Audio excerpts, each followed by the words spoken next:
Olá, seja muito bem-vindo ao nosso primeiro curso clínico cirúrgico de emergências cardiovasculares. Meu nome é Pedro Rondinelli, eu sou o criador do Miocards e em conjunto com o Anderson e Valdano, nós nos unimos para criar esse curso para que você consiga entender um pouco melhor da relação que existe entre a parte clínica e a parte cirúrgica das principais emergências cardiovasculares. Eu espero muito que você goste, porque preparamos esse material com muito carinho para você, tá bom? Então, nós vamos começar a falar inicialmente, deixa eu abrir a minha aula aqui, do derrame pericárdico e do tamponamento, os principais aspectos clínicos e cirúrgicos. E quais são os meus objetivos principais? Anatomia e funções do pericárdio, a gente conseguir discorrer sobre as principais etiologias do derrame pericárdico e do tamponamento, quais são as indicações para uma punção, os principais exames complementares, o que deve ser feito na análise do líquido e na biópsia pericárdica e qual o tratamento clínico e cirúrgico do tamponamento e do derrame pericárdico, tá bom? Então, a gente tem que entender que o pericárdio ele é composto por duas camadas, dois folhetos. O pericárdio visceral, que é uma camada de células mesoteliais associadas a fibras de colágeno e elastina que estão aderidas à superfície do epicárdio. E o pericárdio parietal, que ele é fibroso, tem cerca de 2 milímetros de espessura em pessoas normais e envolve a maior parte do coração. O pericárdio parietal ele é em grande parte sem célula e contém fibras de colágeno e elastina, sendo que o colágeno é então o principal componente estrutural. Então nós temos essas duas camadas, o pericárdio fibroso e o seroso, sendo que o fibroso se subdivide ainda nessas duas outras frações, tá bom?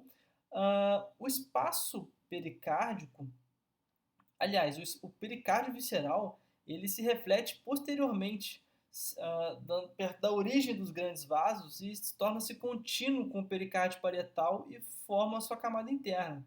O espaço pericárdico ele se localiza entre essas duas camadas e contém entre 5 e 10 ml de líquido pericárdico, ou seja, está entre a camada do pericárdio visceral e pericárdio parietal.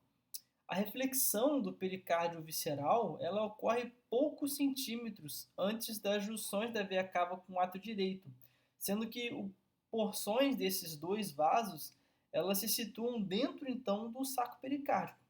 E posterior ao átrio esquerdo, nós vamos ter a primeira reflexão, que é a reflexão do seio oblíquo, a reflexão do seio oblíquo do pericárdio, tá? Então eu vou falar isso mais para frente, mas primariamente temos duas camadas, o pericárdio fibroso e o pericárdio seroso, e esse pericárdio seroso ele vai se dividir em duas lâminas, o pericárdio visceral e o pericárdio parietal, tá bom?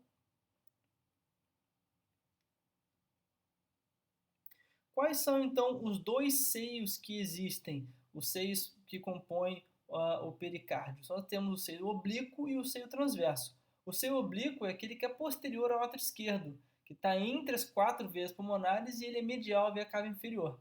Já o seio transverso, ele está atrás da aorta e do tronco da pulmonar, mas ele está em frente à veia cava superior e o apêndice atrial esquerdo. Então, nessas duas imagens aqui, vocês conseguem ver nitidamente o seio transverso e o seio oblíquo, tá bom? Então, assim, o átrio esquerdo, ele em grande parte ele é extrapericárdico, tá? O pericárdio parietal, uma coisa que é interessante a gente perceber é que o pericárdio parietal ele tem cordões ligamentosos que se ligam no diafragma, no externo e em algumas outras estruturas. Esses cordões eles garantem que o coração ocupe uma posição fixa dentro da cavidade torácica, tá? E as únicas macroestruturas não cardiovasculares associadas ao pericárdio são os nervos frênicos, que estão envolvidos pelo pericárdio parietal. A gente sabe que, ainda que a sua remoção não tenha ainda consequências negativas muito evidentes, o pericárdio ele desempenha algumas funções. Então, como eu te falei agora há pouco, o pericárdio ele mantém basicamente a posição do coração relativamente constante. Ele fornece uma barreira à infecção, bem como uma lubrificação entre seus folhetos visceral e parietal. O pericárdio ele é muito bem inervado com mecanorreceptores, quimiorreceptores e alguns receptores aferentes frênicos, que eles participam nos reflexos que envolvem o pericárdio e o epicárdio. Por exemplo, o reflexo de Bessel-Gerisch, bem como na transmissão da dor pericárdica. Tá? O pericárdio ele ainda secreta prostaglandinas e algumas outras substâncias que estão relacionadas a essas prostaglandinas que podem modular o tráfego neural e o tônus coronariano, tá bom? Então, a principal função, assim, podemos destacar, a função mecânica do pericárdio é o efeito restritor do volume cardíaco. A função mecânica mais bem caracterizada do pericárdio é o seu efeito restritor do volume cardíaco. Isso reflete as propriedades mecânicas do tecido, porque o pericárdio parietal ele apresenta uma força de tensão que é semelhante à de um elástico. Então, à medida que o estiramento aumenta, contudo, o tecido ele rapidamente ele vai ficando mais rígido, mais rígido e mais resistente a este estiramento cada vez mais progressivo. Então, existe um ponto, o ponto na relação estresse e tensão, a partir do qual essa transição ocorre, ela corresponde, na verdade, ao estresse situado próximo do limite superior do que é considerado um volume cardíaco fisiológico, tá bom? Existe uma relação que se chama pressão-volume do saco pericárdico e ela é sobreponível à do tecido pericárdio parietal isolado. O que eu estou querendo dizer com isso? Um segmento complacente plano, ele muda de maneira abrupta para um segmento não complacente com uma transição ao redor do limite superior do volume cardíaco total normal. Ou seja, o saco pericárdico, ele tem um volume de reserva relativamente pequeno, tá? E quando excedido, a pressão no interior do saco pericárdico, que está operando sobre uma superfície cardíaca, ela aumenta muito rápido e é transmitida para o interior dessas câmaras cardíacas.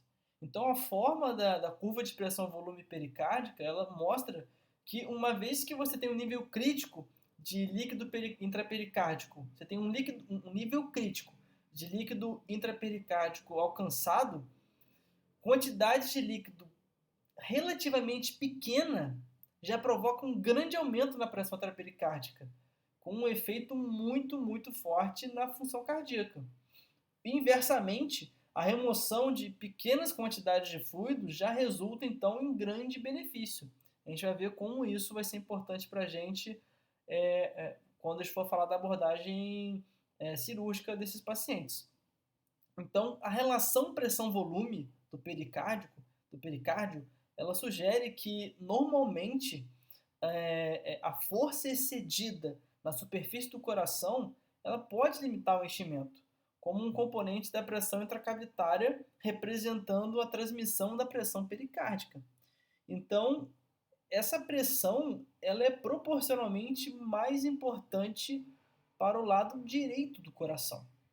É importante a gente perceber que o pericárdio normal ele pode restringir muito o volume cardíaco. O pericárdio normal pode restringir muito o volume cardíaco. Em paciente com volume cardíaco normal, por exemplo, quando eles são submetidos a uma pericardiotomia, no contexto de uma cirurgia cardíaca, por exemplo, eles desenvolvem alguns aumentos moderados já no pós-operatório, tanto do volume quanto da massa cardíaca.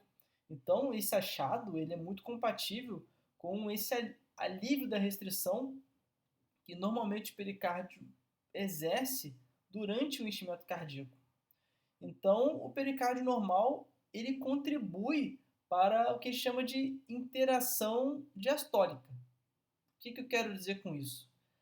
A transmissão da pressão de enchimento intracavitário das câmaras que estão uma do lado da outra. Então, por exemplo, uma, uma porção da pressão diastólica do ventrículo direito, ela é transmitida para o ventrículo esquerdo por meio do septo interventricular. Ou seja, também influencia a pressão diastólica ventricular esquerda. Então, pelo fato da sua presença aumentar a pressão intracavitária ventricular direita, o pericárdio normal amplifica a interação diastólica. Portanto, à medida que o volume cardíaco aumenta, além de sua faixa fisiológica, o pericárdio contribui cada vez mais para aumentar as pressões de enchimento intracavitário. Basicamente é isso. À medida que o volume cardíaco vai aumentando, e além da sua faixa fisiológica, o pericárdio ele vai contribuindo cada vez mais para aumentar a pressão de enchimento dentro das câmaras. Isso ocorre diretamente devido à pressão de contato externo e indiretamente devido à interação diastólica aumentada. E qual que é o papel do pericárdio normal na doença cardíaca? Eu listei aqui algumas situações associadas, como infarto de VD, o pulso paradoxal, sinal de Kussmaul e a adaptação a aumentos crônicos de volume. Quando as câmaras cardíacas elas se dilatam muito rápido, o efeito restritivo do pericárdio, assim como a sua contribuição para a interação diastólica, torna-se muito aumentado, produzindo um quadro hemodinâmico com características tanto de tamponamento cardíaco como de pericardite constritiva. Um exemplo é o infarto do miocárdio do ventrículo direito. Então, você tem um infarto do miocárdio do ventrículo direito, geralmente associado ao infarto da parede inferior do ventrículo esquerdo. Então, nessa situação, o lado direito do coração ele se dilata rapidamente, de tal forma que o volume cardíaco total excede o volume de reserva do pericárdio. Então, como resultado da constrição pericárdica aumentada e da maior interação diastólica, as pressões de enchimento tanto do lado esquerdo e do lado direito, elas se equilibram em níveis muito elevados, permitindo que um pulso paradoxal e uma elevação inspiratória da pressão venosa sistêmica. O que é isso? Sinal de Kussmaul. Eles possam ser observados. Então, outras condições com efeitos hemodinâmicos similares, que eu posso citar aqui, são a embolia pulmonar aguda e a regurgitação mitral subaguda. Então, de novo, só para vocês entenderem, quando as câmaras cardíacas elas se dilatam muito rápido, o efeito restritivo do pericárdio, assim como a contribuição diastólica que ele tem, aumenta. Então, produz um quadro hemodinâmico que é característico do tamponamento cardíaco, como da pericardite aguda.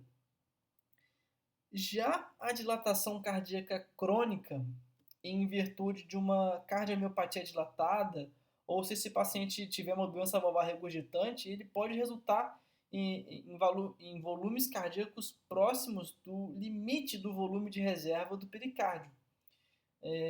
Mas os efeitos dessa restrição exagerada não são muito encontrados. Isso significa que o pericárdio ele se adapta muito bem para acomodar os volumes crônicos do volume cardíaco. Então, quando você tem aumentos crônicos de volume, esse pericárdio consegue se adaptar a esse aumento de volume. Já se for um aumento de volume muito rápido, o pericárdio não consegue se adaptar e esse paciente vai ter uma sintomatologia muito grande.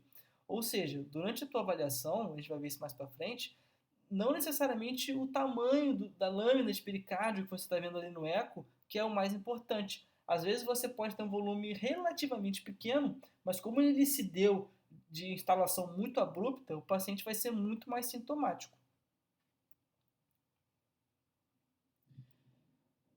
Vamos falar de etiologia. Derrame pericárdio, nós temos muitas etiologias. A pericardite idiopática, assim como qualquer outra infecção, a neoplasia, processo autoimune como lúpus, artrite reumatoide, esclerodermia, ou inflamatórios que podem causar pericardite, podem causar derrame pericárdico. Basicamente isso. Então, os derrames, eles são comuns